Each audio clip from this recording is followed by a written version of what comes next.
अस्सलाम वालेकुम pre 9 class. आज हमने जो अपना काम पढ़ना है एसएसटी का, वो जियोग्राफी पार्ट का chapter number 1 maps and globes. Geography बच्चे हमने 7 क्लास में भी पढ़ा था। दो वर्ड से मिलकर बना है जियो एंड ग्राफी। जियो का मतलब होता है ज़मीन और ग्राफी का मतलब होता है उसके बारे में मालूमात हासिल करना, तालीम हासिल करना, पढ़ना। जियोग्राफी में बच्चे हम ज़मीन के बारे में मालूमात लेते हैं, उसके बारे में पढ़ते हैं। तो मैप्स एंड ग्लोब्स, मैप और ग्लोब भी ज़मीन के बारे में ही इंफॉर्मेशन होती है। मैप्स और ग्लोब्स में फ़र्क क्या है? मैप्स बच्चे एक फ़्लैट पिक्चर होती है, फ्लैट पेपर के ऊपर ज़मीन का पूरी ज़मीन या उसका कुछ पार्ट जो है वो हम शो करते हैं। और ग्लोब जो होता है एक मॉडल होता है ज़मीन का, इसको हम 3D मॉडल ऑफ अर्थ भी कह सकते हैं। अब मैप्स और ग्लोब्स की हमें क्यों ज़रूरत पड़ती है? ज़मीन के ऊपर किसी भी चीज़ को लोकेशन वाइज समझने के लिए हमें मैप्स की ज़रूरत पड़ती है। मैप्स बनाने वाले को जो है वो हम कार्टोग्राफी कहते हैं, कार्टोग्राफर कहते हैं।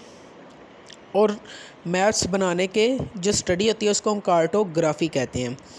मैप्स बच्चे, अब मैप और ग्लोब में डिफरेंस क्या है? मैप्स जो होते हैं वो फ्लैट पेपर के ऊपर 2D पिक्चर होती है, यानी कि 2 डायमेंशनल पिक्चर होती है। यह फुल अर्थ की भी हो सकती है या अर्थ के किसी पार्ट की भी हो सकती है, इवन एक गली, एक मोहल्ले की, एक शहर की भी हो सकती है मैप। और ग्लोब जो है वो सिर्फ़ और सिर्फ अर्थ का मॉडल होता है। ग्लोब किसी छोटे हिस्से का, छोटे पार्ट का नहीं हो सकता।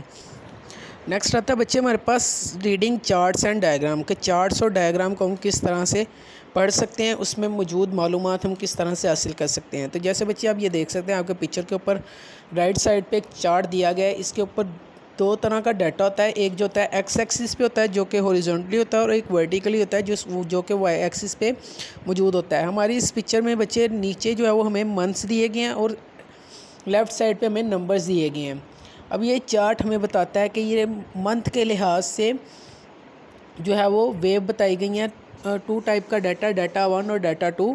अब इसमें डाटा 1 जो है वो डाटा 2 की निस्बत जो है वो किस तरह से चेंज हो रहा है, हम इस ग्राफ में यही चीज़ रीड कर सकते हैं। ग्राफ के अंदर बच्चे 2 तरह के एक्सिस होते हैं। एक एक्स एक्सिस होता है जो कि हॉरिजॉन्टली होता है, और एक वाई एक्सिस होता है जो कि वर्टिकली होता है। वाई एक्सिस और एक्स एक्सिस दोनों 2 तरह के होते हैं, माइनस और प्लस।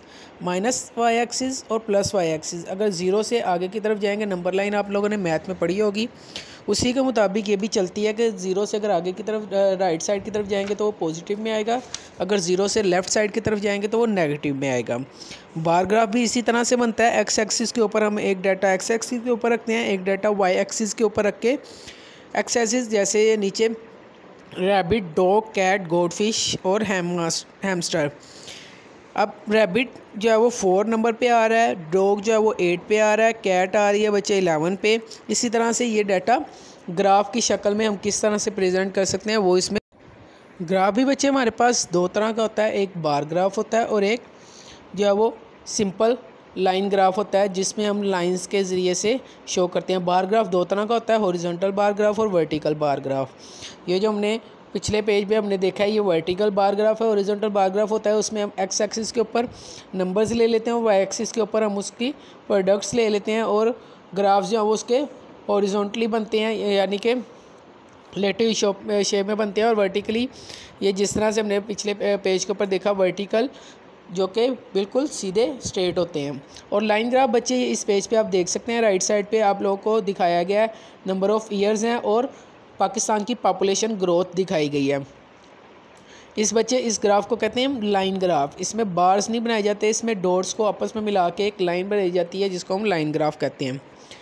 उसके बाद बच्चे आता है पाई ग्राफ। पाई ग्राफ जैसे आपको पता है कि एक डी स्केल जो होता है उसके अंदर 180 डिग्रीज़ होते हैं। अगर डी स्केल को कंप्लीट कर दिया जाए पूरा एक सर्कल, तो उसके अंदर 360 डिग्रीज़ होते हैं। अब 360 डिग्रीज़ में हम जब एक चीज़ को डिवाइड करते हैं तो वो डिवाइड होके पाई ग्राफ के अंदर एडजस्ट होती है, जिसको हम जो है वो पाई ग्राफ कहते हैं। एक पूरे सर्कल के अंदर उसको डिवाइड किया जाता है। नेक्स्ट बच्चे हमारे पास आता है डायग्राम्स। डायग्राम्स में बच्चे हायरार्किकल चार्ट्स आते हैं, उसके अलावा दीगर डायग्राम्स आती हैं जिसके अंदर पिक्चर्स आती हैं। पिक्चर को एक डायग्राम की शक्ल में शो करना, जैसे हार्ट की डायग्राम आप लोग अक्सर साइंस की डायग्राम्स बनाते हैं, वो जो कि हैंडमेड होती हैं। और पिक्चर और डायग्राम में फ़र्क होता है। पिक्चर वो होती है जो कि एक कैमरे के साथ शूट की हो, कलर ना की हो, उसके अंदर कलरिंग प्रोडक्ट्स ना यूज़ हुई हो, वो पेंटिंग हुई हो, वो डायग्राम कहलाती है। ये बच्चे आपके आज की रीडिंग है। इसमें अगर किसी किस्म का आपको कोई मसला होता है तो आप लोगों ने पूछ लेना है, इसको आपने अच्छे से पढ़ लेना है। ये नीचे जो आप लोगों को वर्ल्ड वेल्थ दिए गए हैं, इसको आपने अपनी कॉपी पे नोट कर लें वर्ल्ड वेल्थ को। इसमें सबसे पहले आता है मैप। मैप कहते हैं 2 dimensional representation of an area. उसके बाद आता है globe and model of earth. Dot distribution map. Dot distribution map किसको कहते हैं? Type of map that uses a dot or similar symbol to represent a feature. Cartogram approach. Cartogram approach, cartogram का मैंने आपको भी बताया था बच्चों, कार्टोग्राफर जो होता है वो मैप बनाने वाले को कहते हैं।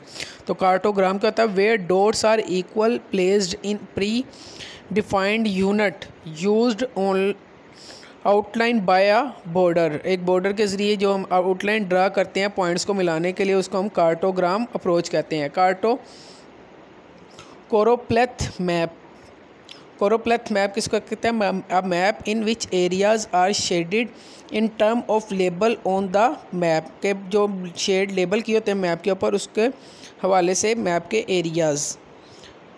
पिक्टोग्राम। पिक्टोग्राम किसको कहते हैं? A graph which use picture to represent a particular number of item, के जिसके अंदर पिक्चर्स यूज़ किए जाते हैं पर्टिकुलर आइटम को शो करने के लिए। ये बच्चे आप लोगों ने ये जो वर्ल्ड वेल्थ है अपनी कॉपी के ऊपर नोट कर लेना है। इसके अलावा बुक वर्क की मैं आपको पिक्चर सेंड करूँगा, वो भी आपने